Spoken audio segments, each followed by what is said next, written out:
Punjabi radio USA ਸੁਣ ਰਹੇ ਸਾਰੇ ਹੀ ਮਾਣਯੋਗ ਅਤੇ ਸਤਿਕਾਰ ਸਰੋਤਿਆਂ ਨੂੰ ਪੰਜਾਬੀ ਰੇਡੀਓ USA ਦੀ ਟੀਮ ਅਤੇ ਮੇਰੇ ਰਾਜਕਰਨਵੀਰ ਸਿੰਘ ਵੱਲੋਂ ਆਪ ਜੀ ਨੂੰ ਬਹੁਤ ਪਿਆਰ ਸਤਿਕਾਰ ਸਾਹਿਬ ਦੋਨੋਂ ਅੱਜ ਜੋੜ ਕੇ ਨਿੱਘੀ ਜਿਹੀ ਸਤਿ ਸ੍ਰੀ ਅਕਾਲ ਸਭ ਨੂੰ ਜੀ ਆਇਆਂ ਨੂੰ ਆਖਦੇ ਹਾਂ। ਸੋ ਤੇ ਪ੍ਰੋਗਰਾਮ ਖਬਰ ਤੇ ਨਜ਼ਰ ਦੇ ਵਿੱਚ ਆਪ ਸਭ ਦਾ ਨਿੱਘਾ ਸਵਾਗਤ ਹੈ। ਪ੍ਰੋਗਰਾਮ ਖਬਰ ਤੇ ਨਜ਼ਰ ਜਿਸ ਦੇ ਵਿੱਚ ਪੰਜਾਬ ਭਰ ਦੀਆਂ ਕੁਝ ਅਹਿਮ ਖਬਰਾਂ ਤੁਹਾਡੇ ਲਈ ਪੇਸ਼ ਕਰਦੇ ਹਾਂ ਅਤੇ ਸਾਡੇ ਨਾਲ ਇਸ ਟਾਈਮ ਸ਼ਾਮ ਦੇ ਪ੍ਰੋਗਰਾਮ ਦੇ ਵਿੱਚ ਅੱਜ 28 ਮਾਰਚ ਦਿਨ ਸੋਮਵਾਰ ਨੂੰ ਜੁੜਨ ਜਾ ਰਹੇ ਨੇ ਪਟਿਆਲਾ ਸਟੂਡੀਓਜ਼ ਤੋਂ ਬਲਤੇਜ ਪੰਨੂ ਜੀ। ਪੰਨੂ ਜੀ ਨਿੱਘੀ ਜੀ ਆਇਆਂ ਨੂੰ ਪਿਆਰ ਭਰੀ ਸਤਿ ਸ੍ਰੀ ਅਕਾਲ। ਸਤਿ ਸ਼੍ਰੀ ਅਕਾਲ ਜੀ, ਧੰਨਵਾਦ, ਬਹੁਤ ਮਿਹਰਬਾਨੀ ਜੀ। ਸਾਡੇ ਅੱਜ ਦੇ ਪ੍ਰੋਗਰਾਮ ਖਬਰ ਤੇ ਨਜ਼ਰ ਨੂੰ ਸਪਾਂਸਰ ਕਰਦੇ ਨੇ ਖਾਲਸਾ ਇੰਸ਼ੋਰੈਂਸ ਏਜੰਸੀ ਵਾਲੇ, ਜਿਨ੍ਹਾਂ ਦੇ ਕੋਲੋਂ ਤੁਸੀਂ ਹਰ ਤਰ੍ਹਾਂ ਦੀ ਇੰਸ਼ੋਰੈਂਸ ਕਰਵਾ ਸਕਦੇ ਹੋ। ਇੰਸ਼ੋਰੈਂਸ ਬਾਰੇ ਪਤਾ ਕਰਨ ਲਈ ਕਾਲ ਕਰ ਸਕਦੇ ਹੋ ਨੰਬਰ 408 272 2500 4082722500। ਇਸ ਦੇ ਨਾਲ ਸੁਰਜੀਤ ਸਿੰਘ ਖੰਗੂੜਾ ਸੈਨ ਹੋਜ਼ੇ ਤੋਂ, ਗੁਰਦੀਪ ਸਿੰਘ ਵਿਰਦੀ ਕਲੋਵਿਸ ਤੋਂ, ਨਵਜੋਤ ਕੌਰ ਕਲੋਟੀ ਯੂਬਾ ਸਿਟੀ ਤੋਂ, ਸਤਨਾਮ ਸਿੰਘ ਸ਼ੇਰਗਿੱਲ ਸੈਲਮਾ ਤੋਂ, ਸੁਰਿੰਦਰ ਕੌਰ ਧਾਮੀ ਸੀਰੀਜ਼ ਤੋਂ, ਬਲਦੇਵ ਸਿੰਘ ਧਾਲੀਵਾਲ ਰੀਨੋ ਤੋਂ, ਸੁਰਿੰਦਰ ਸਿੰਘ ਕਾਲੋਂ ਰੈਂਚੋ ਗੋਡੋਵਾ ਤੋਂ, ਕਾਬਲ ਸਿੰਘ ਬੈਂਸ ਮੋਡੈਸਟੋ ਤੋਂ, ਦਲਬੀਰ ਸਿੰਘ ਗਿੱਲ ਲਾਈਵੋਕ ਤੋਂ ਅਤੇ ਮੱਖਣ ਸਿੰਘ ਜੀ ਵਿਸਕਾਂਸਨ ਤੋਂ। ਇਹਨਾਂ ਸਾਰਿਆਂ ਦਾ ਬਹੁਤ ਬਹੁਤ ਧੰਨਵਾਦ। ਜੇਕਰ ਤੁਸੀਂ ਜਾਂ ਕੋਈ ਹੋਰ ਕਾਰੋਬਾਰ ਇਸ ਪ੍ਰੋਗਰਾਮ ਨੂੰ ਸਪਾਂਸਰ ਕਰਨਾ ਚਾਹੁੰਦੇ ਹੋ ਸੰਪਰਕ ਕਰ ਸਕਦੇ ਹੋ ਨੰਬਰ 408 722 7698 408 722 7698 ਦੇ ਉੱਤੇ। ਤਾਂ ਪੰਨੂ ਜੀ ਗੱਲਬਾਤ ਦਾ ਸਿਲਸਿਲਾ ਸ਼ੁਰੂ ਕਰੀਏ। ਪਾਕਿਸਤਾਨ ਤੋਂ ਜਾਂਚ ਕਰਨ ਪਹੁੰਚੀ ਟੀਮ ਜਿਹੜੀ ਹੈ ਪਠਾਨਕੋਟ ਦੇ ਵਿੱਚ ਆ ਜੀ। ਜਿਹੜੀ JIT ਹੈ ਜੁਆਇੰਟ ਇਨਵੈਸਟੀਗੇਸ਼ਨ ਟੀਮ, ਇਹਦੀ ਮੁਲਾਕਾਤ ਕੱਲ੍ਹ ਜਿਹੜੀ ਹੈ ਜੀ ਉਹ ਲਗਾਤਾਰ ਜਿਹੜੀਆਂ ਮੀਟਿੰਗਸ ਹੁੰਦੀਆਂ ਰਹੀਆਂ ਜੀ ਉਹ NIA ਦੇ ਨਾਲ, ਜਿਹੜੀ ਭਾਰਤ ਵਾਲੀ ਸਾਈਡ ਦੇ ਉੱਤੇ ਨੈਸ਼ਨਲ ਇਨਵੈਸਟੀਗੇਸ਼ਨ ਏਜੰਸੀ ਹੈ। ਇਹ ਦੱਸਿਆ ਜਾ ਰਿਹਾ ਜੀ ਕਿ NIA ਨੇ ਬਹੁਤ ਸਾਰੇ ਸਬੂਤ ਜਿਹੜੇ ਨੇ ਜੀ ਉਹ JIT ਨੂੰ ਦਿੱਤੇ ਨੇ, ਜਿਹਦੇ ਵਿੱਚ ਪਾਕਿਸਤਾਨ ਦੇ ਵਿੱਚ ਰਹਿੰਦੇ ਕੁਝ ਅੱਤਵਾਦੀ ਜਿਹੜੇ ਸਰਗਣੇ ਨੇ ਉਹਨਾਂ ਦੇ ਨਾਲ ਲਗਾਤਾਰ ਸੰਪਰਕ ਦੇ ਵਿੱਚ ਇਹਨਾਂ ਅੱਤਵਾਦੀਆਂ ਦਾ ਜਿਹੜਾ ਜੀ ਉਹ ਰਹਿਣਾ, ਕਿਵੇਂ ਇਹਨਾਂ ਨੇ ਬਾਰਡਰ ਪਾਰ ਕੀਤਾ, ਜੋ ਕੁਛ ਉਹਨਾਂ ਦਾ ਸਮਾਨ ਲੱਭਿਆ, ਉਹ ਸਾਰੀ ਜਿਹੜੀ ਜਾਣਕਾਰੀ ਆ ਉਹ ਸਾਂਝੀ ਕੀਤੀ ਹੈ JIT ਦੇ ਨਾਲ ਜੀ। ਅੱਜ ਜਿਹੜੀ ਜੀ ਇਹ JIT ਦੀ ਟੀਮ ਜਿਹੜੀ ਹੈ ਜੀ, ਜਿਹਦੇ ਵਿੱਚ ਇਹ 5 ਮੈਂਬਰੀ ਜਿਹੜੀ ਟੀਮ ਹੈ ਉਹ ਸ਼ਾਮਲ ਹੈ। ਇਹਦੀ ਅਗਵਾਈ ਜਿਹੜੀ ਹੈ ਜੀ ਉਹ ਅੱਤਵਾਦੀ ਵਿਰੋਧੀ ਵਿਭਾਗ ਦੇ ਮੁਖੀ ਮੁਹੰਮਦ ਤਾਹਿਰ ਰਾਏ ਜਿਹੜੇ ਨੇ ਉਹ ਕਰ ਰਹੇ ਨੇ। ਇਹ ਅੱਜ ਪਠਾਨਕੋਟ ਦੇ ਵਿੱਚ ਜਿਹੜਾ ਜੀ ਉਹ ਆਊਗੀ। ਪਠਾਨਕੋਟ ਦੇ ਵਿੱਚ ਜਿੱਥੋਂ ਇਹ ਕੰਧ ਪਾਰ ਕਰਕੇ ਅੱਤਵਾਦੀ ਅੰਦਰ ਵੜੇ ਸਨ, ਉੱਥੇ ਕੰਧ ਤੋੜ ਕੇ ਬੂਹਾ ਲਾਇਆ ਗਿਆ ਇੱਕ, ਉਸ ਬੂਹੇ ਦੇ ਰਾਹੀਂ ਇਸ ਟੀਮ ਨੂੰ ਅੰਦਰੋਂ ਜਾ ਕੇ ਜਿਹੜਾ ਦਿਖਾਇਆ ਜਾਊਗਾ। ਇਹ ਵੀ ਕਿਹਾ ਗਿਆ ਜੀ ਕਿ ਬਹੁਤੀਆਂ ਜਿਹੜੀਆਂ ਅਹਿਮ ਥਾਵਾਂ ਨੇ ਉਹਨੂੰ ਢੱਕ ਦਿੱਤਾ ਗਿਆ। ਜਿੱਥੇ ਮੁਕਾਬਲਾ ਹੋਇਆ ਸੀ ਅੱਤਵਾਦੀਆਂ ਦੇ ਨਾਲ, ਉਹ ਜਗ੍ਹਾ ਜਿਹੜੀ ਹੈ ਜੀ ਇਹਨਾਂ ਨੂੰ ਦਿਖਾਈ ਜਾਊਗੀ। ਜਦੋਂ ਕਿ ਦੂਜੇ ਪਾਸੇ ਕਾਂਗਰਸ ਦੇ ਵੱਲੋਂ ਤੇ ਆਮ ਆਦਮੀ ਪਾਰਟੀ ਦੇ ਅਰਵਿੰਦ ਕੇਜਰੀਵਾਲ ਹੋਰਾਂ ਦੇ ਵੱਲੋਂ ਇਸ ਟੀਮ ਦਾ ਵਿਰੋਧ ਕੀਤਾ ਗਿਆ। ਇਹ ਆਖਿਆ ਗਿਆ ਕਿ ਜਦੋਂ ਉਹਦੇ ਵਿੱਚ ISI ਦੇ ਜਿਹੜੇ ਆਫੀਸਰ ਵੀ ਸ਼ਾਮਲ ਨੇ ਤੇ ਫਿਰ ਜਿਹੜੀ ਸਾਰੀ ਜਾਣਕਾਰੀ ਹੈ ਉਹ ਭਾਰਤ ਕਿਉਂ ਸਾਂਝੀ ਕਰ ਰਿਹਾ ਤੇ ਖੁਦ ਜਾ ਕੇ ਉਹਨਾਂ ਨੂੰ ਸਾਰੇ ਟਿਕਾਣੇ ਜਿਹੜੇ ਆ ਜੀ ਇਹ ਕਿਉਂ ਵਿਖਾ ਰਿਹਾ। ਦੂਜਾ ਇਹਦਾ ਪੱਖ ਇਹ ਆ ਜੀ ਕਿ JIT ਜਿਹੜੀ ਹੈ ਜੀ ਉਹਨੇ ਪੰਜਾਬ ਪੁਲਿਸ ਦੇ ਕੁਝ ਅਫਸਰਾਂ ਦਾ ਰਿਕਾਰਡ ਮੰਗਿਆ। ਇਹ ਆਖਿਆ ਕਿ ਉਹਨਾਂ ਦੇ ਬੈਂਕ ਖਾਤੇ ਤੇ ਉਹਨਾਂ ਦੀ ਪੂਰੀ ਜਾਣਕਾਰੀ ਜਿਹੜੀ ਹੈ ਜੀ ਉਹਨਾਂ ਨੂੰ ਚਾਹੀਦੀ ਹੈ ਇਹਨਾਂ ਪੁਲਿਸ ਅਫਸਰਾਂ ਦੀ। ਔਰ ਇਹਦੇ ਵਿੱਚ ਖਾਸ ਤੌਰ ਦੇ ਉੱਤੇ ਸਲਵਿੰਦਰ ਸਿੰਘ ਦੀ ਜਾਣਕਾਰੀ ਜਿਹੜੀ ਮੰਗੀ ਗਈ ਆ, ਜਿਹਦੇ ਤੋਂ NIA ਨੇ ਲੰਮੀ ਪੁੱਛਗਿੱਛ ਕੀਤੀ ਸੀ। ਉਹਦੇ ਪੋਲੀਗ੍ਰਾਫ ਟੈਸਟ ਵਗੈਰਾ ਵੀ ਜਿਹੜੇ ਲਏ ਗਏ ਸਨ, ਪਰ ਬਾਅਦ ਦੇ ਵਿੱਚ ਜਿਹੜੇ ਤਰੀਕੇ ਨਾਲ ਸਾਰਾ ਕੁਝ ਦੱਬ ਦਿੱਤਾ ਗਿਆ, ਉਹ ਲੋਕਾਂ ਦੇ ਵਾਸਤੇ ਕਈ ਕਿਸਮ ਦੇ ਸਵਾਲ ਜਿਹੜੇ ਉਹ ਖੜੇ ਨੇ। ਹੁਣ ਇਹ ਜਿਹੜੀ ਪੁਖਤਾ ਜਾਣਕਾਰੀ ਪੰਜਾਬ ਪੁਲਿਸ ਦੇ ਅਫਸਰਾਂ ਦੀ ਜਾਂ ਖਾਸ ਤੌਰ ਤੇ ਸਲਵਿੰਦਰ ਸਿੰਘ ਦੀ ਭਾਰਤ ਦੀ ਤਰਫੋਂ ਇਹ ਜਿਹੜੀ ਆ ਜੀ ਸਾਂਝੀ ਕੀਤੀ ਜਾਂਦੀ ਆ। ਜੇ ਸਾਂਝੀ ਕੀਤੀ ਜਾਂਦੀ ਆ ਤਾਂ ਉਹਦੇ ਵਿੱਚੋਂ ਕੀ ਨਿਕਲਦਾ, ਇਹ ਆਪਣੇ ਆਪ ਦੇ ਵਿੱਚ ਸਵਾਲ ਹੈ। ਇਹ ਕਿਹਾ ਜਾ ਰਿਹਾ ਕਿ ਇਹਨੂੰ ਲੈ ਕੇ ਇੱਕ ਜਿਹੜੀ ਖਲਬਲੀ ਆ ਉਹ ਮਚ ਗਈ ਹੈ ਕੁਝ ਪੁਲਿਸ ਆਫੀਸਰਸ ਦੇ ਵਿੱਚ ਜੀ, ਕਿਉਂਕਿ ਚੋਰ ਕੀ ਦਾੜੀ ਮੈਂ ਤਿਨਕਾ। ਜੀ ਬਿਲਕੁਲ। ਅਗਲੀ ਜਿਹੜੀ ਆਪਾਂ ਗੱਲ ਕਰੀਏ ਹਰਿਆਣੇ ਦੇ ਵਿੱਚ ਜਿਹੜਾ ਜਾਟ ਕੋਟਾ ਬਿੱਲ ਪ੍ਰਵਾਨ, ਐਕਚੁਅਲੀ ਜੀ ਹਰਿਆਣੇ ਦੀ ਕੈਬਨਿਟ ਨੇ ਜਿਹੜੇ ਜਾਟਾਂ ਨੂੰ ਸਰਕਾਰੀ ਨੌਕਰੀਆਂ ਤੇ ਸਿੱਖਿਆ ਦੇ ਵਿੱਚ ਰਾਖਵਾਂਕਰਨ ਦੇਣ ਦਾ ਜਿਹੜਾ ਇੱਕ ਬਿੱਲ ਸੀਗਾ ਜੀ ਉਹਨੂੰ ਪ੍ਰਵਾਨਗੀ ਦੇ ਦਿੱਤੀ ਆ। ਹਾਲਾਂਕਿ ਇਹ ਵਿਧਾਨ ਸਭਾ ਦੇ ਵਿੱਚ ਪੇਸ਼ ਨਹੀਂ ਹੋ ਸਕਿਆ। ਅੱਜ ਇਹ ਪੇਸ਼ ਜਿਹੜਾ ਜੀ ਉਹ ਹੋ ਜਾਣ ਦੀ ਆਸ ਹੈ। ਸਰਕਾਰੀ ਸੂਤਰ ਜਿਹੜੇ ਰਸਤੇ ਨੇ ਜਾਟਾਂ ਤੇ 4 ਹੋਰ ਜਾਤੀਆਂ ਨੂੰ ਰਾਖਵੇਂ ਕਰਨ ਦੇ ਬਾਰੇ ਬਿੱਲ ਨੂੰ ਮੁੱਖ ਮੰਤਰੀ ਜਿਹੜੇ ਮਨੋਹਰ ਲਾਲ ਖੱਟਰ ਦੀ ਪ੍ਰਧਾਨਗੀ ਦੇ ਹੇਠ ਜਿਹੜੀ ਮੰਤਰੀ ਮੰਡਲ ਦੀ ਮੀਟਿੰਗ ਹੋਈ ਆ ਉਹਦੇ ਵਿੱਚ ਪ੍ਰਵਾਨਗੀ ਦਿੱਤੀ ਗਈ ਆ। ਬਿੱਲ ਵਿਧਾਨ ਸਭਾ ਦੇ ਚੱਲ ਰਹੇ ਸੈਸ਼ਨ ਦੇ ਵਿੱਚ ਜਿਹੜਾ ਪੇਸ਼ ਕੀਤਾ ਜਾਊਗਾ। 31 ਮਾਰਚ ਤੱਕ ਇਹ ਜਿਹੜਾ ਜੀ ਉਹ ਸੈਸ਼ਨ ਚੱਲਣਾ। ਭਾਜਪਾ ਦੀ ਸਰਕਾਰ ਨੇ ਭਰੋਸਾ ਦਿੱਤਾ ਸੀਗਾ ਜੀ ਕਿ ਇਸੇ ਦੇ ਵਿੱਚ ਜਿਹੜਾ ਜੀ ਇਹ ਪਾਸ ਕੀਤਾ ਜਾਊਗਾ। ਜਿਹੜਾ ਨਵਾਂ ਬਿੱਲ ਹੈ ਜੀ ਇਹਦੇ ਵਿੱਚ ਪਛੜੇ ਵਰਗ ਸ਼੍ਰੇਣੀ ਦੇ ਵਿੱਚ ਨਵਾਂ ਵਰਗ ਬਣਾ ਕੇ ਜਾਤਾਂ ਦੇ ਵਿੱਚ 4 ਹੋਰ ਜਾਤਾਂ ਜਾਟ ਸਿੱਖ, ਰੋਹਰ, ਬਿਸ਼ਨੋਈ ਤੇ ਧਾਕੀਆਂ ਨੂੰ ਰਾਖਵਾਂਕਰਨ ਦੇਣ ਦੀ ਗੱਲ ਜਿਹੜੀ ਹੈ ਜੀ ਉਹ ਸ਼ਾਮਲ ਕੀਤੀ ਗਈ ਆ। ਕਰਨ ਨੂੰ ਜਿੰਨੇ ਮਰਜ਼ੀ ਕਰ ਲੈਣ ਜੀ, ਜੇ ਕੋਈ ਰਹਿੰਦਾ ਹਰਿਆਣੇ ਦੇ ਵਿੱਚ ਹੋਰ ਵੀ ਕਾਸਟ ਤੇ ਉਹ ਵੀ ਸ਼ਾਮਲ ਕਰ ਲੈਣੀ ਚਾਹੀਦੀ ਹੈ ਤਾਂ ਕਿ ਇੱਕੋ ਵਾਰੀ ਕੰਮ ਨਿਬੜ ਜਾਵੇ, ਕਿਉਂਕਿ ਇਹ ਗੱਲ ਕਿਸੇ ਤਣਪਤਨ ਤਾਂ ਲੱਗਣੀ ਨਹੀਂ ਹੈ। ਪਤਾ ਹੈ ਹਰਿਆਣੇ ਦੀ ਸਰਕਾਰ ਨੂੰ ਵੀ ਹੈ, ਜਾਟਾਂ ਨੂੰ ਮਗਰੋਂ ਲਾਉਣ ਦੇ ਵਾਸਤੇ ਜਿਹੜਾ ਜੀ ਇਹ ਕੀਤਾ ਜਾ ਰਿਹਾ ਹੈ। ਸੁਪਰੀਮ ਕੋਰਟ ਦੇ ਵਿੱਚ ਚੈਲੰਜ ਹੋ ਜਾਣਾ। ਸੁਪਰੀਮ ਕੋਰਟ ਦੀਆਂ ਸਖਤ ਹਦਾਇਤਾਂ ਨੇ, ਸਪਸ਼ਟ ਹਦਾਇਤਾਂ ਨੇ ਕਿ ਕੋਟਾ ਨਹੀਂ ਵਧਾਇਆ ਜਾ ਸਕਦਾ ਜਿੰਨਾ ਮੌਜੂਦਾ ਹੈਗਾ। ਉਹ ਕਹਿੰਦੇ ਨੇ ਜੇ ਕੋਟਾ ਵਧਾਉਣਾ ਤਾਂ ਤੁਸੀਂ ਵਧਾ ਲਓ, ਪਰ ਉਹਦੇ ਵਾਸਤੇ ਛਾਂਟੀ ਕਰਨੀ ਪਊਗੀ ਪਹਿਲਾਂ ਜਿਨ੍ਹਾਂ ਨੂੰ ਤੁਸੀਂ ਰਾਖਵਾਂਕਰਨ ਦੇ ਰਹੇ ਹੋ। ਹੁਣ ਕਿਹਨੂੰ ਜਿਹੜਾ ਦੀ ਛਾਂਟੀ ਕੀਤਾ ਜਾਊਗਾ, ਕਿਹਨੂੰ ਪਾਇਆ ਜਾਊਗਾ, ਇਹ ਆਪਣੇ ਆਪ ਦੇ ਵਿੱਚ ਸਵਾਲ ਹੈ। ਹਾਲ ਦੀ ਘੜੀ ਗਲੋਂ ਗਲੇਵਾਂ ਜਿਹੜਾ ਦੀ ਉਹ ਲਾਉਣ ਦੀ ਤਿਆਰੀ ਦੇ ਵਿੱਚ ਹੈ ਹਰਿਆਣੇ ਦੀ ਸਰਕਾਰ। ਇਹ ਸਮਝਦੇ ਆ ਕਿ ਜਾਟਾਂ ਨੂੰ ਅਸੀਂ ਇਹ ਕਹਿ ਦੇਵਾਂਗੇ ਕਿ ਅਸੀਂ ਆਪਣੇ ਵੱਲੋਂ ਕਰਤਾ ਸੀ, ਹੁਣ ਸੁਪਰੀਮ ਕੋਰਟ ਨੇ ਰੋਕ ਲਾਤੀ ਤੇ ਅਸੀਂ ਕੀ ਕਰੀਏ ਜੀ? ਅਸੀਂ ਕੀ ਕਰੀਏ? ਬਿਲਕੁਲ ਜੀ, ਆਂਢੀਆਂ ਗੁਆਂਢੀਆਂ ਤੋਂ ਸਾਰਾ ਕੁਛ ਜਿਹੜਾ ਜੀ ਇੱਕ ਦੂਜੇ ਤੋਂ ਇੱਦਾਂ ਹੀ ਸਿੱਖ ਲੈਂਦੇ ਨੇ ਜੀ। ਤੇ ਅਗਲੀ ਜਿਹੜੀ ਆਪਾਂ ਗੱਲ ਕਰੀਏ ਵੀ ਉੱਤਰਾਖੰਡ ਦੇ ਵਿੱਚ ਜਿਹੜਾ ਰਾਸ਼ਟਰਪਤੀ ਰਾਜ ਲਾਗੂ ਹੋਇਆ, ਉਹ ਮਾਮਲਾ ਹਾਈ ਕੋਰਟ 'ਚ ਜੀ। ਇਹ ਜਿਹੜਾ ਮਾਮਲਾ, ਕਿਉਂਕਿ ਉੱਤਰਾਖੰਡ ਦੇ ਵਿੱਚ ਜਦੋਂ ਰਾਸ਼ਟਰਪਤੀ ਰਾਜ ਹੀ ਲਾਗੂ ਹੋ ਗਿਆ ਤਾਂ ਹੁਣ ਜਿਹੜੇ ਉੱਥੋਂ ਦੇ ਜਿਹੜੇ ਮੁੱਖ ਮੰਤਰੀ ਨੇ ਜੀ ਰਾਵਤ, ਉਹਨਾਂ ਨੇ ਰਾਜਪਾਲ ਦੇ ਨਾਲ ਮੁਲਾਕਾਤ ਕੀਤੀ ਆ। ਮੁਲਾਕਾਤ ਕਰਕੇ ਆਖਿਆ ਕਿ ਉਹ ਆਪਣੇ ਵਿਧਾਇਕਾਂ ਦੀ ਪਰੇਡ ਜਿਹੜੀ ਆ ਉਹ ਕਰਾਉਣ ਦੇ ਵਾਸਤੇ ਤਿਆਰ ਨੇ। ਉਹ ਕਹਿੰਦੇ ਕਿ ਜੇ ਤੁਸੀਂ ਉੱਥੇ ਗਿਣਨੇ ਨੇ ਤਾਂ ਗਿਣ ਲਓ, ਪਰ ਕਿਉਂਕਿ ਮਾਮਲਾ ਉਦੋਂ ਅੱਗੇ ਜਿਹੜਾ ਦੀ ਉਹ ਜਾ ਚੁੱਕਿਆ ਹੋਇਆ। ਜਿਹੜੇ ਅਭਿਸ਼ੇਕ ਮਨੂ ਸਿੰਘ ਵੀ ਨੇ ਉਹ ਵਕੀਲ ਦੇ ਵਜੋਂ ਪੇਸ਼ ਹੋਏ ਨੇ ਜਿਹੜਾ ਦੀ ਦੇਹਰਾਦੂਨ ਦੇ ਵਿੱਚ ਹਾਈ ਕੋਰਟ 'ਚ, ਔਰ ਪਟੀਸ਼ਨ ਦਾਖਲ ਕੀਤੀ ਹੈ ਕਿ ਉੱਤਰਾਖੰਡ ਦੇ ਵਿੱਚ 356 ਜਿਹੜੀ ਲਾਈ ਗਈ ਆ ਉਹਨੂੰ ਵਾਪਸ ਲਿਆ ਜਾਵੇ।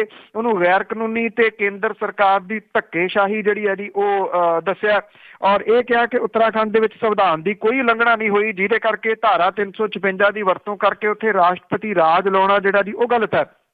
ਹਿਮਾਚਲ ਪ੍ਰਦੇਸ਼ ਦੇ ਮੁੱਖ ਮੰਤਰੀ ਜਿਹੜੇ ਨੇ ਜੀ, ਉਹਨਾਂ ਨੇ ਸੋਨੀਆ ਗਾਂਧੀ ਦੇ ਨਾਲ ਕੱਲ ਮੁਲਾਕਾਤ ਜਿਹੜੀ ਹੈ ਜੀ ਉਹ ਕੀਤੀ ਹੈ। ਇਹ ਆਖਿਆ ਕਿ ਉਹਨਾਂ ਦੀ ਸਰਕਾਰ ਨੂੰ ਵੀ ਜਿਹੜਾ ਜੀ ਖਤਰਾ ਖੜਾ ਹੋ ਗਿਆ। ਇਹ ਕਿਹਾ ਜਾ ਰਿਹਾ ਹੈ ਕਿ ਬੀਜੇਪੀ ਜਿਹੜੀ ਹੈ ਜੀ ਜਿੱਥੇ ਜਿੱਥੇ ਕਾਂਗਰਸ ਦੀਆਂ ਸਰਕਾਰਾਂ ਨੇ ਉੱਥੇ ਜੋੜ ਤੋੜ ਜਮਾ ਘਟਾਓ ਜਿਹੜਾ ਜੀ ਉਹ ਕਰਕੇ ਵਿਧਾਇਕ ਜਿਹੜੇ ਆ ਉਹ ਤੋੜ ਕੇ ਸਰਕਾਰਾਂ ਤੋੜਨ ਦੀ ਨੀਤੀ ਜਿਹੜੀ ਹੈ ਜੀ ਉਹਦੇ ਤਹਿਤ ਇਸ ਵੇਲੇ ਕੰਮ ਕਰ ਰਹੀ ਹੈ।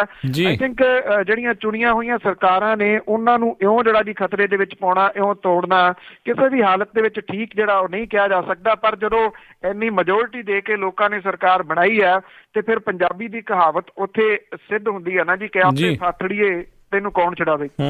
ਬਿਲਕੁਲ ਜੀ, ਬਿਲਕੁਲ। ਹੁਣ ਭੁਗਤਣਾ ਤਾਂ ਪੈਣਾ ਹੀ ਆ। ਅਗਲੀ ਜਿਹੜੀ ਆਪਾਂ ਗੱਲ ਕਰੀਏ, ਵਿਰੋਧੀ ਧਿਰ ਦੇ ਨੇਤਾ ਚੰਨੀ ਹੁਣਾਂ ਨੇ ਜਿਹੜਾ ਸਰਪਲਸ ਬਿਜਲੀ ਦਾ ਮਾਮਲਾ ਉਠਾਇਆ। ਵੈਸੇ ਤਾਂ ਇਹ ਕਿਤੇ ਚੁਟਕਲਾ ਜਿਹਾ ਹੀ ਹੈ ਜੀ, ਜਦੋਂ ਬਿਜਲੀ ਜਾਂਦੀ ਹੈ ਤੇ ਲੋਕ ਕਹਿੰਦੇ ਲਓ ਜੀ ਬਿਜਲੀ ਸਰਪਲਸ ਹੋ ਗਈ ਜੀ। ਜਿਹੜਾ ਰਾਈਟ ਟੂ ਇਨਫੋਰਮੇਸ਼ਨ ਐਕਟ ਹੈ ਉਹਦੇ ਤਹਿਤ ਮੰਗੀ ਗਈ ਜਾਣਕਾਰੀ ਜਿਹੜੀ ਹੈ ਜੀ ਉਹ ਲੈ ਕੇ ਲੋਕਾਂ ਦੇ ਨਾਲ ਸਾਂਝੀ ਕਰ ਰਹੇ ਨੇ ਚਰਨਜੀਤ ਸਿੰਘ ਚੰਨੀ ਹੋਰੀ। ਸਿਆਣੇ ਕਹਿੰਦੇ ਨੇ ਜੀ ਵੇਲੇ ਦਾ ਕੰਮ ਕਵੇਲੇ ਦੀਆਂ ਟੱਕਰਾਂ, ਜਿਹੜੀਆਂ ਕਵੇਲੇ ਦੀਆਂ ਟੱਕਰਾਂ ਚੰਨੀ ਹੋਰੀ ਜਿਹੜਾ ਜੀ ਹੁਣ ਮਾਰ ਰਹੇ ਨੇ। ਇਸ ਕਰਕੇ ਇਹ ਕਿਉਂਕਿ ਵਿਧਾਨ ਸਭਾ ਦੇ ਵਿੱਚ ਜਿੰਨੀ ਕੁ ਕਿਰਕਰੀ ਉਹਨਾਂ ਦੀ ਹੋਈ ਆ ਜਾਂ ਜਿੰਨੀ ਉਹਨਾਂ ਨੇ ਕਾਂਗਰਸ ਦੀ ਕਰਵਾਈ ਆ, ਉਹ ਵੀਡੀਓ ਜਿਹੜੇ ਕਲਿੱਪ ਸੀਗਾ ਜੀ ਉਹ ਵਾਇਰਲ ਕਰਕੇ ਸਰਕਾਰ ਨੇ ਆਪਣੀ ਬੱਲੇ ਬੱਲੇ ਕਰਾਈ ਆ। ਹੁਣ ਜਿਹੜਾ ਜੀ ਉਹ ਘੇਰਨ ਦਾ ਯਤਨ ਕਰ ਰਹੇ ਨੇ, ਪਰ ਜਿਹੜਾ ਜੀ ਜਿੱਥੇ ਘੇਰਨਾ ਸੀਗਾ ਉੱਥੇ ਕੋਈ ਕੰਮ ਨਹੀਂ ਕਰਕੇ ਗਏ, ਹੋਮਵਰਕ ਨਹੀਂ ਕਰਕੇ ਗਏ। ਹੁਣ ਘੇਰਨ ਦੇ ਜਿਹੜਾ ਜੀ ਉਹ ਯਤਨਾਂ ਦੇ ਵਿੱਚ ਨੇ। ਇਨਫੋਰਮੇਸ਼ਨ ਤਾਂ ਉਹਨਾਂ ਦੀ ਸਹੀ ਆ ਕਿ ਜੇ ਸਰਕਾਰ ਕਹਿੰਦੀ ਆ ਕਿ ਪੰਜਾਬ ਬਿਜਲੀ ਸਰਪਲਸ ਵਾਲਾ ਸੂਬਾ ਹੈ ਤੇ ਫਿਰ ਕਰੋੜਾਂ ਰੁਪਈਏ ਦੀ ਬਿਜਲੀ ਜਿਹੜੀ ਕਿਉਂ ਖਰੀਦੀ ਜਾ ਰਹੀ ਹੈ ਤੇ ਲਗਾਤਾਰ ਇਹ ਖਰੀਦੋ ਫਰੋਖਤ ਜਿਹੜੀ ਆ ਜੀ ਉਹ ਵੱਧ ਕਿਉਂ ਰਹੀ ਆ। 2007 ਦੇ ਵਿੱਚ ਸੱਤਾ ਤੋਂ ਆਉਣ ਤੋਂ ਬਾਅਦ ਜਿਹੜੀ ਪੰਜਾਬ ਸਰਕਾਰ ਆ ਜੀ ਉਹਨੇ 5,84,000 ਕਰੋੜ ਰੁਪਈਏ ਦੀ ਬਿਜਲੀ ਜਿਹੜੀ ਆ ਜੀ ਉਹ ਹੁਣ ਤੱਕ ਜਿਹੜੀ ਆ ਉਹ ਖਰੀਦ ਲਈ ਹੈ ਜੀ। ਤੋ ਜਿਹੜੀ ਇਹ ਦੱਸਿਆ ਗਿਆ ਜੀ ਕਿ 11-12 ਤੋਂ ਹਰ ਸਾਲ ਜਿਹੜੀ ਹੈ ਜੀ ਇਹ ਵੱਧਦੀ ਤੁਰੀ ਜਾਂਦੀ ਹੈ। 11-12 ਦੇ ਵਿੱਚ 5284 ਕਰੋੜ ਰੁਪਈਏ ਦੀ, ਅਗਲੇ ਸਾਲ ਜਿਹੜੀ 12-13 ਦੇ ਵਿੱਚ 7218 ਕਰੋੜ ਰੁਪਈਏ ਦੀ, 13-14 ਦੇ ਵਿੱਚ 8222 ਕਰੋੜ ਰੁਪਈਏ ਦੀ, 14-15 ਦੇ ਵਿੱਚ 10,999 ਕਰੋੜ ਰੁਪਈਏ ਤੱਕ ਜਿਹੜੀ ਜੀ ਉਹ ਪਹੁੰਚ ਗਈ। 2015 ਦੇ ਸਿਰਫ 4 ਮਹੀਨਿਆਂ ਦੇ ਦੌਰਾਨ ਅਪ੍ਰੈਲ ਤੋਂ ਜੁਲਾਈ ਤੱਕ ਜਿਹੜੀ ਹੈ ਜੀ 50,000 ਕਰੋੜ ਰੁਪਈਏ ਦੀ ਬਿਜਲੀ ਜਿਹੜੀ ਆ ਉਹ ਖਰੀਦੀ ਜਾ ਚੁੱਕੀ ਹੈ ਜੀ। L&T ਦੀ ਮਾਲਕੀ ਵਾਲਾ ਜਿਹੜਾ ਰਾਜਪੁਰਾ ਪਲਾਂਟ ਤੇ ਸਟਰਲਾਈਟ ਦੀ ਮਾਲਕੀ ਵਾਲਾ ਤਲਵੰਡੀ ਸਾਬੋ ਵਾਲਾ ਪਲਾਂਟ ਜਿਹੜਾ ਜੀ 2015 ਦੇ ਵਿੱਚ 4 ਮਹੀਨਿਆਂ ਦੇ ਦੌਰਾਨ 2928 ਕਰੋੜ ਰੁਪਈਏ ਦੀ ਬਿਜਲੀ ਜਿਹੜੀ ਹੈ ਜੀ ਉਹ ਖਰੀਦੀ ਗਈ ਹੈ। ਇਹ ਜਿਹੜੀਆਂ ਜਾਣਕਾਰੀਆਂ ਨੇ ਇਹ ਆਪਣੇ ਆਪ ਦੇ ਵਿੱਚ ਜਿਹੜਾ ਜੀ ਉਹ ਸਵਾਲ ਤਾਂ ਖੜੇ ਕਰਦੀਆਂ ਨੇ ਕਿ ਜੇ ਪੰਜਾਬ ਜਿਹੜਾ ਜੀ ਸਰਪਲਸ ਬਿਜਲੀ ਵਾਲਾ ਸੂਬਾ ਹੈ ਤੇ ਫਿਰ ਕਰੋੜਾਂ ਰੁਪਏ ਦੀ ਜਿਹੜੀ ਹੈ ਜੀ ਇਹ ਬਿਜਲੀ ਕਿਉਂ ਖਰੀਦੀ ਜਾ ਰਹੀ ਹੈ। ਪਰ ਚਰਨਜੀਤ ਸਿੰਘ ਚੰਨੀ ਹੋਰੀ ਅਜੇ ਵੀ ਅਸਲ ਜਿਹੜਾ ਸਵਾਲ ਹੈ ਨਾ ਜੀ ਉਹ ਤੋਂ ਲਾਂਭੇ ਨੇ ਕਿ ਪਤਾ ਇਹ ਲਾਇਆ ਜਾਣਾ ਚਾਹੀਦਾ ਕਿ ਕਿਹੜੀਆਂ ਕੰਪਨੀਆਂ ਇਹ ਬਿਜਲੀ ਖਰੀਦ ਕੇ ਅੱਗੇ ਪੰਜਾਬ ਸਰਕਾਰ ਨੂੰ ਦਿੰਦੀਆਂ ਨੇ, ਉਹ ਕੰਪਨੀਆਂ ਕਿਹਦੀਆਂ ਨੇ, ਇਹ ਪਤਾ ਲੱਗ ਜਾਵੇ ਸਾਰਾ ਮਾਮਲਾ ਸਾਹਮਣੇ ਆ ਜਾਣਾ। ਬਿਲਕੁਲ ਜੀ, ਫਿਰ ਇਹ ਪਤਾ ਵਾਕਿਆ ਲੱਗ ਜਾਣਾ ਹੈ। ਤੇ ਅਗਲੀ ਗੱਲ ਕਰਦੇ ਆ ਕਾਰਜੂ ਕਮਿਸ਼ਨ ਦੀ ਰਿਪੋਰਟ ਦੇ ਉੱਤੇ SGPC ਚੁੱਪ। ਐਕਚੁਅਲੀ ਜੀ ਇਹ ਮਾਮਲਾ ਜਿਹੜਾ ਜੀ ਬੇਸ਼ੱਕ ਆਪਾਂ ਪਹਿਲੇ ਦਿਨ ਵੀ ਗੱਲ ਕੀਤੀ ਸੀ ਕਿ ਭਖੂਗਾ ਜ਼ਰੂਰ, ਬੇਸ਼ੱਕ ਅਜੇ ਉਹਨਾਂ ਜਿਹੜਾ ਜੀ ਇਹ ਭਖ ਨਹੀਂ ਰਿਹਾ। ਜਿਹੜੀ ਕਾਰਜੂ ਕਮਿਸ਼ਨ ਦੀ ਰਿਪੋਰਟ ਆ ਜੀ ਇਹਦੇ ਉੱਤੇ ਜਿਹੜੀਆਂ ਵੱਖ-ਵੱਖ ਪੰਥਕ ਜਥੇਬੰਦੀਆਂ ਨੇ ਜੀ ਉਹ ਇਹਦੇ ਉੱਤੇ ਰਿਐਕਟ ਜ਼ਰੂਰ ਕਰ ਰਹੀਆਂ ਨੇ। ਆਮ ਆਦਮੀ ਪਾਰਟੀ ਨੇ ਸਪਸ਼ਟ ਸਟੈਂਡ ਜਿਹੜਾ ਜੀ ਇਹਦੇ ਵਾਸਤੇ ਲਿਆ ਕਿ ਇਹ ਰਿਪੋਰਟ ਜਿਹੜੀ ਲਾਗੂ ਹੋਣੀ ਚਾਹੀਦੀ ਹੈ। ਕਾਂਗਰਸ ਨੇ ਦਬਵੀਂ ਦੀ ਸੁਰ ਦੇ ਵਿੱਚ ਹੀ ਸਹੀ ਗੱਲ ਤਾਂ ਜਿਹੜੀ ਹੈ ਜੀ ਉਹ ਆਖੀ ਆ ਕਿ ਇਹ ਜਿਹੜਾ ਜੀ ਸਹੀ ਰਿਪੋਰਟ ਹੈ। ਸਰਕਾਰੀ ਧਿਰ ਜਿਹੜੀ ਹੈ ਜੀ ਉਹ ਇਸ ਰਿਪੋਰਟ ਨੂੰ ਮੰਨਦੀ ਨਹੀਂ, ਉਹ ਕਹਿੰਦੀ ਹੈ ਕਿ ਇਹ ਤਾਂ ਨਿੱਜੀ ਬਿਆਨ ਹੈ ਜਸਟਿਸ ਕਾਰਜੂ ਹੋਰਾਂ ਦਾ। ਹੁਣ ਸ਼੍ਰੋਮਣੀ ਗੁਰਦੁਆਰਾ ਪ੍ਰਬੰਧਕ ਕਮੇਟੀ ਦੇ ਪ੍ਰਧਾਨ ਜਿਹੜੇ ਜਦੋਂ ਗੁਰੂ ਗ੍ਰੰਥ ਸਾਹਿਬ ਦੀ ਬੇਅਦਬੀ ਹੋਈ ਸੀ ਉਦੋਂ ਜਿਸ ਕਿਸਮ ਦੇ ਨਾਲ ਉਹ ਰੌਲਾ ਪਾ ਰਹੇ ਸਨ ਕਿ CCTV ਕੈਮਰੇ ਲਾਏ ਜਾਣਗੇ, ਉਹ ਕੀਤਾ ਜਾਊ, ਆਹ ਕੀਤਾ ਜਾਊ, CCTV ਕੈਮਰਿਆਂ ਵਾਲਾ ਵੀ ਆਪਾਂ ਗੱਲ ਸਾਂਝੀ ਕੀਤੀ ਸੀ ਕਿ ਠੰਡੇ ਬਸਤੇ 'ਚ ਸਾਰਾ ਮਾਮਲਾ ਪੈ ਗਿਆ। ਹੁਣ ਜਸਟਿਸ ਕਾਰਜੂ ਦੀ ਇਹ ਜਿਹੜੀ ਰਿਪੋਰਟ ਸੀ ਇਹਦੇ ਉੱਤੇ ਵੀ ਸ਼੍ਰੋਮਣੀ ਗੁਰਦੁਆਰਾ ਪ੍ਰਬੰਧਕ ਕਮੇਟੀ ਦੇ ਪ੍ਰਧਾਨ ਜਿਹੜੇ ਉਹ ਚੁੱਪ ਵੱਟੀ ਬੈਠੇ ਨੇ। ਕਹਿੰਦੇ ਜੀ ਇਸ ਰਿਪੋਰਟ ਦੇ ਉੱਤੇ ਕੁਝ ਨਹੀਂ ਕਹਿਣਾ, ਜਦੋਂ CBI ਦੀ ਰਿਪੋਰਟ ਆਊਗੀ ਉਹਦੇ ਉੱਤੇ ਅਸੀਂ ਜਿਹੜਾ ਜੀ ਉਹ ਆਪਣਾ ਰਿਐਕਸ਼ਨ ਦੇਵਾਂਗੇ, ਕਿਉਂਕਿ ਇਹ ਸਰਕਾਰ ਦੇ ਪੱਖ ਦੇ ਵਿੱਚ ਨਹੀਂ ਹੈ, ਸਰਕਾਰ ਨੂੰ ਕਟਹਿਰੇ ਦੇ ਵਿੱਚ ਖੜਾ ਕਰਦੀ ਆ, ਪੰਜਾਬ ਪੁਲਿਸ ਨੂੰ ਜਿਹੜਾ ਜੀ ਉਹ ਕਟਹਿਰੇ ਦੇ ਵਿੱਚ ਖੜਾ ਕਰਦੀ ਆ। ਇਸ ਕਰਕੇ ਸ਼੍ਰੋਮਣੀ ਗੁਰਦੁਆਰਾ ਪ੍ਰਬੰਧਕ ਕਮੇਟੀ ਦੇ ਪ੍ਰਧਾਨ ਕਿਵੇਂ ਇਹਦੇ ਹੱਕ ਦੇ ਵਿੱਚ ਜਿਹੜਾ ਜੀ ਉਹ ਬੋਲ ਸਕਦੇ ਨੇ। ਜਿਹੜੇ ਜਥੇਦਾਰ ਲੋਕਾਂ ਨੇ ਅੰਦਰ ਵਾੜ ਦਿੱਤੇ ਤਖਤਾਂ ਦੇ, ਉਹਨਾਂ ਦੀ ਜਿਹੜੀ ਗੰਭੀਰ ਚੁੱਪ ਆ ਇਸ ਕਮਿਸ਼ਨ ਦੀ ਰਿਪੋਰਟ ਦੇ ਉੱਤੇ, ਉਹ ਵੀ ਆਪਣੇ ਆਪ ਦੇ ਵਿੱਚ ਕਈ ਸਵਾਲ ਜਿਹੜੇ ਆ ਜੀ ਉਹ ਖੜੇ ਕਰਦੀ ਆ ਕਿ ਉਹ ਵੀ ਜਿਹੜੇ ਜਥੇਦਾਰ ਨੇ ਉਹ ਕਿਉਂ ਚੁੱਪ ਬੈਠੇ ਨੇ ਜੀ। ਸਾਬਕਾ ਜਥੇਦਾਰ ਜਿਹੜੇ ਗਿਆਨੀ ਕੇਵਲ ਸਿੰਘ ਹੋਰੀ ਨੇ ਉਹ ਇਹ ਕਹਿੰਦੇ ਨੇ ਕਿ ਕਮਿਸ਼ਨ ਦੀ ਰਿਪੋਰਟ ਜਿਹੜੀ ਆ ਉਹਨੂੰ ਦਰਕਨਾਰ ਜਿਹੜਾ ਜੇ ਕੀਤਾ ਜਾਂਦਾ ਤੇ ਲੋਕ ਭਾਵਨਾਵਾਂ ਦਾ ਜਿਹੜਾ ਜੀ ਉਹ ਕਤਲ ਹੋਊਗਾ। ਜਥੇਦਾਰ ਸਾਹਿਬ ਮੇਰਾ ਖਿਆਲ ਇਹੀ ਕੁਝ ਤਾਂ ਹੋ ਰਿਹਾ ਪਿਛਲੇ ਜਿਹੜਾ ਜੀ ਉਹ ਸਾਲਾਂ ਤੋਂ। ਸੋ ਆਈ ਥਿੰਕ ਜੇ ਅੱਜ ਬੇਸ਼ੱਕ ਇਹ ਜਸਟਿਸ ਕਾਰਜੂ ਹੋਰਾਂ ਵਾਲੀ ਜਿਹੜੀ ਰਿਪੋਰਟ ਹੈ ਉਹ ਨਾ ਬੇਸ਼ੱਕ ਚਰਚਾ ਦਾ ਵਿਸ਼ਾ ਬਣੀ ਹੋਵੇ, ਪਰ ਬਣੂਗੀ ਜ਼ਰੂਰ। CBI ਦੀ ਰਿਪੋਰਟ ਵੀ ਜਿਹੜੀ ਉਹ ਕੱਲ ਨੂੰ ਆਉਂਦੀ ਆ, ਉਦੋਂ ਬਾਅਦ ਵੀ ਇਹ ਜਿਹੜੀ ਹੈ ਜੀ ਚਰਚਾ ਦੇ ਵਿੱਚ ਆਊਗਾ ਜ਼ਰੂਰ, ਕਿਉਂਕਿ ਹੁਣ ਉਹਨਾਂ ਦੇ ਵਾਸਤੇ ਵੀ ਬਿਲਕੁਲ ਅੱਖਾਂ ਮੀਚ ਕੇ ਰਿਪੋਰਟ ਨੂੰ ਨਹੀਂ ਲਿਖਿਆ ਜਾ ਸਕਦਾ, ਕਿਉਂਕਿ ਜਸਟਿਸ ਕਾਰਜੂ ਹੋਰਾਂ ਦੀ ਰਿਪੋਰਟ ਸਰਕਾਰ ਅੱਜ ਮੰਨੇ ਜਾਂ ਨਾ ਮੰਨੇ, ਇਹ ਇੱਕ ਅਜਿਹਾ ਦਸਤਾਵੇਜ਼ ਸਾਹਮਣੇ ਜਿਹੜਾ ਜੀ ਆ ਗਿਆ ਜਿਹੜਾ ਹਮੇਸ਼ਾ ਚਰਚਾ ਦੇ ਵਿੱਚ ਰਹੂਗਾ। ਜਦੋਂ ਵੀ ਇਹਦੇ ਸੰਬੰਧੀ ਕੋਈ ਵੀ ਰਿਪੋਰਟ ਆਊਗੀ ਤਾਂ ਜਿਹੜੇ ਆਮ ਲੋਕ ਨੇ ਉਹ ਕੰਪੇਅਰ ਕਰਕੇ ਦੇਖਣਗੇ ਇਸ ਰਿਪੋਰਟ ਦੇ ਨਾਲ ਤੇ ਸਰਕਾਰੀ ਰਿਪੋਰਟ ਨੂੰ। ਜੀ ਅਤੇ ਅਗਲੀ ਜੇ ਆਪਾਂ ਗੱਲ ਕਰੀਏ ਮੁੱਖ ਮੰਤਰੀ ਰਾਹਤ ਫੰਡ ਦੇ ਵਿੱਚੋਂ ਮੁੱਖ ਮੰਤਰੀ ਨੇ ਜਿਹੜੇ ਜੀ ਕਹਿੰਦੇ ਵੀ ਆਪਣੀ ਚਹੇਤਿਆਂ ਨੂੰ ਵੰਡਤੀਆਂ ਚੀਜ਼ਾਂ ਜੀ, ਜਿਹੜੇ ਆਪਣੇ ਉਹਨਾਂ ਦੇ ਹੈਗੇ ਨੇ ਜੀ ਜਿਹੜੇ ਕੁਦਰਤੀ ਆਫਤਾਂ ਦੇ ਦੌਰਾਨ ਜਿਹੜਾ ਜੀ ਪੈਸਾ ਵੰਡਿਆ ਜਾਂਦਾ, ਉਸ ਮਾਮਲੇ ਦੇ ਵਿੱਚ ਇਹ ਬਹੁਤਾ ਜਿਹੜਾ ਜੀ ਰਾਸ਼ੀ ਆ ਉਹਨਾਂ ਨੇ ਮੁੱਖ ਮੰਤਰੀ ਰਾਹਤ ਫੰਡ ਦੇ ਵਿੱਚੋਂ ਆਪਣਿਆਂ ਦੇ ਵਿੱਚ ਹੀ ਜ਼ਿਆਦਾ ਜਿਹੜੀ ਆ ਜੀ ਉਹ ਵੰਡੀ ਆ। ਮੁਕਤਸਰ, ਬਠਿੰਡਾ, ਅੰਮ੍ਰਿਤਸਰ, ਗੁਰਦਾਸਪੁਰ ਜਿਹੜੇ ਨੇ ਜੀ ਇਹ ਇਹਦੇ ਵਿੱਚ ਸ਼ਾਮਲ ਰਹੇ ਨੇ, ਜਿੱਥੇ ਕਰਮਵਾਰ ਜਿਹੜਾ ਪਹਿਲਾ ਨੰਬਰ ਉਹ ਮੁਕਤਸਰ ਦਾ ਹੀ ਆ, ਫਿਰ ਬਠਿੰਡੇ ਦਾ। ਜਿਹੜੀ ਰਾਈਟ ਟੂ ਇਨਫੋਰਮੇਸ਼ਨ ਐਕਟ ਹੈ ਜੀ ਉਹਦੇ ਤਹਿਤ ਹੀ ਇਹ ਜਾਣਕਾਰੀ ਜਿਹੜੀ ਹੈ ਜੀ ਉਹ ਮਿਲੀ ਆ ਕਿ ਇੱਕ ਤਾਂ ਜਿਹੜਾ ਮੁੱਖ ਮੰਤਰੀ ਫੰਡ ਹੈ ਇਹਦੇ ਵਿੱਚ ਆਮ ਲੋਕਾਂ ਦੀ ਸ਼ਮੂਲੀਅਤ ਹੈ ਨਹੀਂ ਬਹੁਤੀ, ਉਹ ਇਹਦੇ ਵਿੱਚ ਫੰਡ ਜਿਹੜਾ ਜੀ ਉਹ ਦੇਣ ਦੇ ਵਾਸਤੇ ਤਿਆਰ ਨਹੀਂ ਗਏ। ਸੂਚਨਾ ਦੇ ਵਿੱਚ ਇਹ ਵੀ ਸਾਹਮਣੇ ਆਇਆ ਕਿ ਉੱਤਰਾਖੰਡ, ਜੰਮੂ ਕਸ਼ਮੀਰ ਦੇ ਵਿੱਚ ਜਿਹੜੀਆਂ ਡਿਜ਼ਾਸਟਰ ਆਏ, ਜਿਹੜੀਆਂ ਕੁਦਰਤੀ ਆਫਤਾਂ ਆਈਆਂ ਉਹਦੇ ਦੌਰਾਨ ਸਰਕਾਰ ਨੇ ਫੰਡ ਤਾਂ ਬਹੁਤ ਇਕੱਠਾ ਕੀਤਾ, ਭੇਜਿਆ ਬਹੁਤ ਘੱਟ। ਇਹ ਕਿਹਾ ਗਿਆ ਜੀ ਕਿ ਫੰਡ ਦਿਓ, ਪਰ ਫੰਡ ਅੱਗੇ ਦਿੱਤਾ ਨਹੀਂ ਗਿਆ ਜੀ। ਇੱਕ ਗੈਰ ਸਰਕਾਰੀ ਸੰਸਥਾ ਹੈ ਹੈਲਪ, ਉਹਦੇ ਨੁਮਾਇੰਦੇ ਜਿਹੜੇ ਨੇ ਜੀ ਉਹਨਾਂ ਨੇ ਸਾਰੀ ਜਾਣਕਾਰੀ ਹਾਸਲ ਕੀਤੀ ਆ। ਮੁਕਤਸਰ ਜ਼ਿਲ੍ਹੇ ਨੂੰ 1 ਕਰੋੜ 60 ਲੱਖ ਰੁਪਈਆ, ਬਠਿੰਡੇ ਨੂੰ 1 ਕਰੋੜ 38 ਲੱਖ ਰੁਪਈਆ, ਅੰਮ੍ਰਿਤਸਰ ਨੂੰ 1.5 ਕਰੋੜ ਰੁਪਈਆ, ਗੁਰਦਾਸਪੁਰ ਨੂੰ 90 ਲੱਖ ਤੇ ਸੰਗਰੂਰ ਦੇ ਹਿੱਸੇ 75 ਲੱਖ ਰੁਪਈਆ ਆਇਆ। ਬਰਨਾਲਾ ਤੇ ਫਾਜ਼ਿਲਕਾ ਨੂੰ ਸਿਰਫ 4-4 ਲੱਖ ਰੁਪਈਆ, ਮੋਗੇ ਜ਼ਿਲ੍ਹੇ ਨੂੰ ਕੁਝ ਵੀ ਨਹੀਂ ਮਿਲਿਆ। ਬਾਕੀ ਜ਼ਿਲ੍ਹਿਆਂ ਨੂੰ 10 ਤੋਂ 15 ਲੱਖ ਦਰਮਿਆਨ ਜਿਹੜੀ ਹੈ ਜੀ ਉਹ ਰਾਸ਼ੀ ਮਿਲੀ ਆ। ਜਨਵਰੀ 2014 ਤੋਂ ਫਰਵਰੀ 16 ਤੱਕ ਦੇ ਸਮੇਂ ਦੇ ਦੌਰਾਨ ਕੋਈ 9 ਕਰੋੜ ਤੇ 39 ਲੱਖ ਰੁਪਈਏ ਦੀ ਰਾਸ਼ੀ ਜਿਹੜੀ ਹੈ ਜੀ ਆਪਣੇ ਇਸ ਮੁੱਖ ਮੰਤਰੀ ਰਾਹਤ ਫੰਡ ਦੇ ਵਿੱਚੋਂ ਜਿਹੜੀ ਹੈ ਜੀ ਉਹ ਵੰਡੀ ਗਈ ਹੈ। 6 ਕਰੋੜ 16 ਲੱਖ ਰੁਪਏ ਜਿਹੜਾ ਜੀ 5 ਜ਼ਿਲ੍ਹਿਆਂ ਦੇ ਹਿੱਸੇ ਆਏ ਔਰ 65% ਇਹਨਾਂ ਜ਼ਿਲ੍ਹਿਆਂ ਦੇ ਵਿੱਚ ਹੀ ਦੇ ਦਿੱਤਾ ਗਿਆ ਜੀ। ਜੰਮੂ ਕਸ਼ਮੀਰ ਤੇ ਉੱਤਰਾਖੰਡ ਦੇ ਵਿੱਚ ਜਿਹੜੀਆਂ ਹੜ੍ਹ ਤੇ ਮੀਂਹ ਜਿਹੜੇ ਦੀ ਪਏ ਉਹਦੇ ਦੌਰਾਨ ਮਦਦ ਦੇ ਵਾਸਤੇ ਪ੍ਰਧਾਨ ਮੰਤਰੀ ਰਾਹਤ ਫੰਡ ਦੇ ਵਿੱਚ ਰਾਜ ਸਰਕਾਰ ਦੇ ਵੱਲੋਂ ਮੁੱਖ ਮੰਤਰੀ ਰਾਹਤ ਫੰਡ ਦੇ ਵਿੱਚ 2 ਕਰੋੜ ਰੁਪਏ ਦੀ ਰਾਸ਼ੀ ਭੇਜੀ ਗਈ। ਇਸ ਫੰਡ 'ਚ ਰਾਜ ਸਰਕਾਰ ਦੇ ਅਦਾਰਿਆਂ ਦੇ ਵੱਲੋਂ ਜਿਹੜਾ ਜੀ ਉਹ ਵਧੇਰੇ ਯੋਗਦਾਨ ਪਾਇਆ ਗਿਆ ਔਰ ਪੰਜਾਬ ਦੇ ਵਿੱਚੋਂ 2 crore, Punjab warehousing commission ਨੇ 1 ਕਰੋੜ, ਪੰਜਾਬ ਰਾਜ ਸਰਕਾਰੀ ਬੈਂਕ ਦੇ ਵੱਲੋਂ 65 ਲੱਖ ਰੁਪਈਆ, ਮਾਰਕਫੈਡ ਦੇ ਵੱਲੋਂ 80 ਲੱਖ ਰੁਪਈਆ, ਪੂਡਾ ਵੱਲੋਂ 55 ਲੱਖ ਰੁਪਈਆ, ਬਾਕੀ ਜਿਹੜੇ ਫੰਡ ਸੀ ਸਾਰੇ ਮਹਿਕਮੇ ਉਹਨਾਂ ਦੇ ਕੋਲੋਂ ਫੰਡ ਜਿਹੜੇ ਉਹ ਲਏ ਗਏ। ਜ਼ਿਆਦਾਤਰ ਜਿਹੜੇ ਫੰਡ ਸੀਗੇ ਜੀ ਉੱਤਰਾਖੰਡ ਦੇ ਵਿੱਚ ਆਏ ਜਿਹੜੇ ਹੜ੍ਹ ਸੀਗੇ ਉਹਨਾਂ ਦੇ ਪੀੜਤਾਂ ਦੇ ਵਾਸਤੇ ਜਿਹੜੇ ਲਏ ਗਏ, ਪਰ ਇਹ ਫੰਡ ਅੱਗੇ ਦਿੱਤੇ ਨਹੀਂ ਗਏ ਜੀ। ਜੀ ਤੇ ਅਗਲੀ ਜੇ ਆਪਾਂ ਗੱਲ ਕਰੀਏ ਸ਼ਿਵ ਸੈਨਾ ਵੱਲੋਂ ਜਿਹੜੇ ਕੁਝ ਸਿੱਖਾਂ ਦੀ ਕੁੱਟਮਾਰ ਹੋਈ ਸੀ ਉਹ ਮਾਮਲਾ ਜਿਹੜਾ ਕਾਫੀ ਭਖ ਗਿਆ। ਇਹਦੇ ਵਿੱਚ ਹੁਣ ਜਿਹੜਾ ਜੀ ਜਥੇਦਾਰ ਸਾਹਿਬ ਵੀ ਬੋਲੇ ਨੇ ਅਕਾਲ ਤਖਤ ਦੇ, ਉਹਨਾਂ ਨੇ ਵੀ ਪ੍ਰਸ਼ਾਸਨ ਨੂੰ ਜਿਹੜੀ ਆ ਜੀ ਉਹ ਚੇਤਾਵਨੀ ਦਿੱਤੀ ਹੈ ਕਿ ਜੇ ਇਹਨੇ ਢਿੱਲ ਵਰਤੀ ਪ੍ਰਸ਼ਾਸਨ ਨੇ ਤਾਂ ਇਹਦੇ ਸਿੱਟੇ ਜਿਹੜੇ ਆ ਜੀ ਉਹ ਮਾੜੇ ਹੋ ਸਕਦੇ ਨੇ ਤੇ ਸਿੱਖ ਸੰਗਤ ਜਿਹੜੀ ਆ ਉਹ ਆਪੇ ਤੋਂ ਬਾਹਰ ਹੋ ਸਕਦੀ ਹੈ, ਕਿਉਂਕਿ ਜਿਹੜੀਆਂ ਇਹਦੀਆਂ ਕਲਿੱਪਸ ਹਨ ਜੀ ਉਹ ਵਾਇਰਲ ਹੋਈਆਂ ਨੇ ਸੋਸ਼ਲ ਮੀਡੀਆ ਦੇ ਉੱਤੇ, ਜਿਹਦੇ ਵਿੱਚ ਸ਼ਰੇਆਮ ਦਿਸ ਰਿਹਾ ਜੀ ਕਿ ਇਹ ਜਿਹੜੇ ਗੁੰਡਾਗਰਦੀ ਕਰ ਰਹੇ ਨੇ ਸ਼ਿਵ ਸੈਨਾ ਵਾਲੇ ਔਰ ਪੁਲਿਸ ਵਾਲੇ ਜਿਹੜੇ ਨੇ ਜੀ ਉਹ ਤਮਾਸ਼ਾ ਵੇਖ ਰਹੇ ਨੇ ਕੋਲ ਖੜੇ, ਉਹ ਇਹਨਾਂ ਨੂੰ ਹਟਾ ਨਹੀਂ ਰਹੇ। ਹੁਣ ਵੀ ਜਿਹੜੇ ਕੁਝ ਕਲਿੱਪ ਨੇ ਸ਼ਿਵ ਸੈਨਾ ਦੇ ਉਹ ਸ਼ਰੇਆਮ ਧਮਕੀਆਂ ਵਾਲੇ ਜਿਹੜੇ ਜੀ ਉਹ ਚੱਲ ਰਹੇ ਨੇ ਸੋਸ਼ਲ ਮੀਡੀਆ ਦੇ ਉੱਤੇ। ਜੇ ਕਿਤੇ ਕਲਿੱਪ ਦੂਜੇ ਪਾਸਿਓਂ ਵੀ ਇਸੇ ਤਰੀਕੇ ਦੇ ਜਿਹੜੇ ਉਹ ਆਉਣੇ ਸ਼ੁਰੂ ਹੋ ਗਏ ਤੇ ਫਿਰ ਤੁਸੀਂ ਅੰਦਾਜ਼ਾ ਲਾ ਸਕਦੇ ਹੋ ਕਿ ਪੰਜਾਬ ਦੇ ਵਿੱਚ ਕਿਹੋ ਜਿਹਾ ਮਾਹੌਲ ਜਿਹੜਾ ਜੀ ਉਹ ਬਣ ਸਕਦਾ। ਪਤਾ ਨਹੀਂ ਕਿਸ ਚੀਜ਼ ਦੀ ਇੰਤਜ਼ਾਰ ਜਿਹੜੀ ਹੈ ਜੀ ਉਹ ਪ੍ਰਸ਼ਾਸਨ ਕਰ ਰਿਹਾ ਜੀ, ਕਦੋਂ ਇਹ ਜਿਹੜੀ ਚੀਜ਼ ਹੋਵੇ ਤੇ ਉਦੋਂ ਬਾਅਦ ਜਿਹੜਾ ਜੀ ਉਹ ਇਸ ਮਸਲੇ ਦੇ ਉੱਤੇ ਉੱਠੂਗਾ।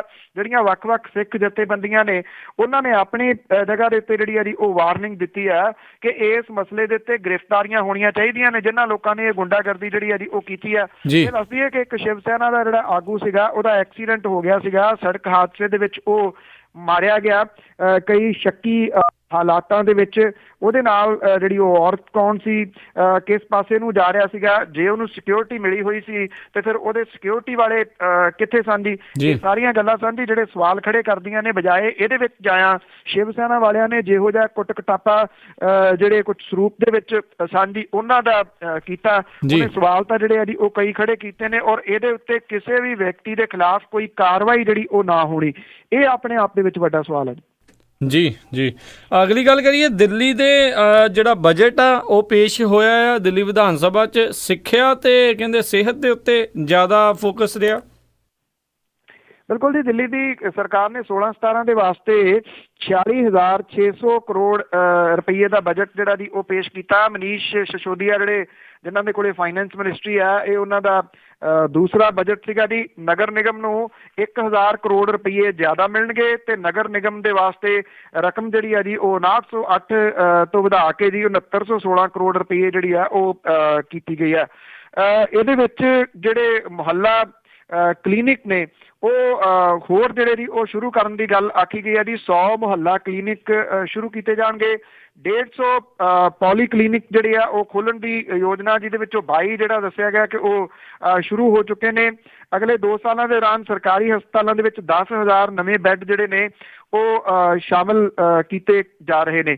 ਇਸ ਤੋਂ ਇਲਾਵਾ ਸਾਰੇ ਸਕੂਲਾਂ ਦੇ ਵਿੱਚ CCTV ਕੈਮਰੇ ਲਾਉਣ ਦੇ ਵਾਸਤੇ 100 ਕਰੋੜ ਰੁਪਈਆ ਰੱਖਿਆ ਗਿਆ।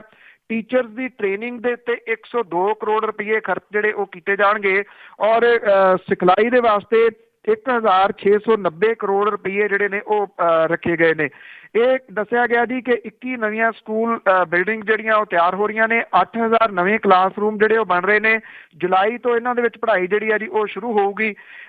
ਇਹ ਵੀ ਆਖਿਆ ਗਿਆ ਜੀ ਕਿ ਅਗਲੇ 3 ਸਾਲਾਂ ਦੇ ਦੌਰਾਨ ਜਿਹੜੇ ਸਰਕਾਰੀ ਸਕੂਲ ਨੇ ਉਹਨਾਂ ਨੂੰ ਪ੍ਰਾਈਵੇਟ ਸਕੂਲਾਂ ਦੇ ਬਰਾਬਰ ਦੇ ਸਟੈਂਡਰਡ ਦੇ ਜਿਹੜਾ ਜੀ ਉਹ ਲਿਆਂਦਾ ਜਾਊਗਾ। ਇਹ ਲਗਾਤਾਰ ਦੂਸਰਾ ਬਜਟ ਹੈ ਜੀ ਜਿਹਦੇ ਵਿੱਚ ਆਮ ਲੋਕਾਂ ਦੇ ਨਾਲ ਜਿਹੜੀ ਜੁੜੀ ਹੋਈ ਚੀਜ਼ ਹੈ ਸਿਹਤ ਤੇ ਸਿੱਖਿਆ, ਉਹਨੂੰ ਵਿਸ਼ੇਸ਼ ਰੂਪ ਦੇ ਵਿੱਚ ਧਿਆਨ ਦੇ ਵਿੱਚ ਜਿਹੜਾ ਜੀ ਉਹ ਰੱਖਿਆ ਗਿਆ ਜੀ।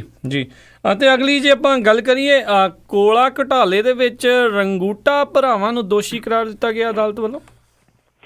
ਐਕਚੁਅਲੀ ਇਹ ਮਾਮਲਾ ਬੇਸ਼ੱਕ ਥੋੜਾ ਜਿਹਾ ਜਿਹੜਾ ਜੀ ਉਹ ਲਮਕ ਗਿਆ ਪਰ ਇੰਨਾ ਜ਼ਰੂਰ ਹੈ ਜੀ ਕਿਉਂਕਿ ਅਦਾਲਤ ਦੇ ਤੁਹਾਨੂੰ ਪਤਾ ਹੀ ਹੈ ਜੀ ਕਿ ਲੰਮੀਆਂ ਜਿਹੜੀਆਂ ਉਹ ਕਾਰਵਾਈਆਂ ਹੁੰਦੀਆਂ ਨੇ। ਜੀ। ਇਹ ਜਿਹੜੀ ਹੈ ਜੀ ਸਜ਼ਾ ਜ਼ਰੂਰ ਜਿਹੜੀ ਆਈ ਹੈ, ਪਰ ਸਵਾਲ ਜਿਹੜਾ ਜੀ ਉਹਦੇ ਵਿੱਚ ਬਹੁਤਾ ਵੱਡਾ ਇਹ ਹੈ ਕਿ ਜਿਹੜੇ ਵੱਡੇ ਲੋਕ ਇਹਦੇ ਵਿੱਚ ਸ਼ਾਮਲ ਸਨ, ਜਿਹਨੂੰ ਲੈ ਕੇ ਕਿੰਨੇ ਦਿਨ ਲੋਕ ਸਭਾ ਦੀ ਕਾਰਵਾਈ ਜਿਹੜੀ ਹੈ ਜੀ, ਰਾਜ ਸਭਾ ਦੀ ਕਾਰਵਾਈ ਜਿਹੜੀ ਹੈ ਉਹ ਠੱਪ ਹੁੰਦੀ ਰਹੀ ਹੈ, ਉਹਨਾਂ ਦੇ ਜਿਹੜੇ ਕਿ ਉਹ ਇਸ ਅੰਜਾਮ ਤੱਕ ਪਹੁੰਚਾਏ ਜਾ ਸਕਣਗੇ ਜੀ, ਇਹ ਆਪਣੇ ਆਪ ਦੇ ਵਿੱਚ ਵੱਡਾ ਸਵਾਲ ਹੈ।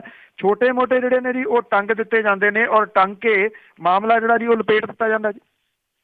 ਜੀ ਬਿਲਕੁਲ ਜੀ। ਅਤੇ ਤੁਹਾਡਾ ਧੰਨਵਾਦ ਕਰਦੇ ਹਾਂ ਪੰਨੂ ਜੀ, ਤੁਸੀਂ ਜੁੜੇ ਅਤੇ ਇਹਨਾਂ ਖਬਰਾਂ ਬਾਰੇ ਸਾਨੂੰ ਜਾਣਕਾਰੀ ਦਿੱਤੀ। ਅਤੇ ਜਾਣ ਤੋਂ ਪਹਿਲਾਂ ਅੱਜਨਾਮਾ ਕਿ ਰਿੱਝੀ ਜਾਣ ਕਈ ਆਗੂ ਅਕਾਲੀਆਂ ਦੇ, ਸਾਡਾ ਪੁੱਛਦਾ ਕੋਈ ਨਹੀਂ ਹਾਲ ਮੀਆਂ। ਜੀ। ਰਿੱਝੀ ਜਾਣ ਕਈ ਆਗੂ ਅਕਾਲੀਆਂ ਦੇ, ਸਾਡਾ ਪੁੱਛਦਾ ਕੋਈ ਨਹੀਂ ਹਾਲ ਮੀਆਂ। ਕਦਰ ਕਾਰ ਡਰਾਈਵਰ ਦੀ ਵੱਧ ਪੈਂਦੀ, ਉਹ ਤੋਂ ਹੇਠਲਾ ਅਸੀਂ ਆ ਮਾਲ ਮੀਆਂ। ਜੀ। ਅਫਸਰ ਕਿਸੇ ਨੂੰ ਕਹੀਦਾ ਕੰਮ ਜੇਕਰ, ਗੱਲੀ ਬਾਤੀ ਉਹ ਛੱਡਦਾ ਟਾਲ ਮੀਆਂ। ਉਧਰ ਲੋਕ ਵੀ ਕੰਮਾਂ ਲਈ ਪਏ ਕਾਹਲੇ, ਉਹ ਵੀ ਵੇਖ ਰਹੇ ਅੰਤਲਾ ਸਾਲ ਮੀਆਂ। ਜੀ। ਕਰਦੇ ਵਰਕਰ ਵੀ ਆਣ ਕੇ ਤੰਗ ਸਾਨੂੰ, ਹਰ ਕੋਈ ਆਣ ਕੇ ਦੱਸਦਾ ਮੰਗ ਸਾਨੂੰ। ਜੀ। ਕਰਦੇ ਵਰਕਰ ਵੀ ਆਣ ਕੇ ਤੰਗ ਸਾਨੂੰ, ਹਰ ਕੋਈ ਆਣ ਕੇ ਦੱਸਦਾ ਮੰਗ ਸਾਨੂੰ। ਇਸ ਹਾਲਤ ਤੋਂ ਝੁਣਚਣੀ ਆਉਂਦੀ ਆ, ਚੋਣ ਚੱਕਰ ਨਾ ਮਾਰ ਜਾਏ ਡੰਗ ਸਾਨੂੰ। ਜੀ ਬਹੁਤ ਬਹੁਤ ਧੰਨਵਾਦ ਬਲਤੇਜ ਪੰਨੂ ਜੀ, ਤੁਸੀਂ ਸਾਡੇ ਨਾਲ ਜੁੜੇ, ਇਹਨਾਂ ਖਬਰਾਂ ਬਾਰੇ ਸਾਨੂੰ ਜਾਣਕਾਰੀ ਦਿੱਤੀ। ਅਗਲੇ ਬੁਲੇਟਿਨ ਤੱਕ ਲਈ ਤੁਹਾਡਾ ਬਹੁਤ ਬਹੁਤ ਧੰਨਵਾਦ, ਮਿਹਰਬਾਨੀ, ਸਤਿ ਸ਼੍ਰੀ ਅਕਾਲ। ਧੰਨਵਾਦ ਜੀ, ਸਤਿ ਸ਼੍ਰੀ ਅਕਾਲ। ਤੇ ਸੋ ਤੋਂ ਇੱਥੇ ਹੀ ਸਾਡਾ ਅੱਜ ਦਾ ਇਹ ਪ੍ਰੋਗਰਾਮ ਖਬਰ 'ਤੇ ਨਜ਼ਰ ਆਓ ਹੁਣ ਸਮਾਪਤ ਹੁੰਦਾ ਹੈ। ਹੁਣ ਮੈਨੂੰ ਰਾਜਕਨਵੀਰ ਸਿੰਘ ਨੂੰ ਇਜਾਜ਼ਤ ਦਿਓ। ਮੇਰੇ ਵੱਲੋਂ ਆਪ ਸਭ ਨੂੰ ਬਹੁਤ ਪਿਆਰ ਸਤਿਕਾਰ ਸਹਿਤ ਦੋਨੋਂ ਹੱਥ ਜੋੜ ਕੇ ਨਿੱਘੀ ਜਿਹੀ ਸਤਿ ਸ਼੍ਰੀ ਅਕਾਲ। ਜਿਉਂਦੇ ਵਸਦੇ ਰਹੋ, ਹੱਸਦੇ ਖੇਲਦੇ ਰਹੋ ਅਤੇ ਸੁਣਦੇ ਰਹੋ ਪੰਜਾਬੀ ਰੇਡੀਓ USA।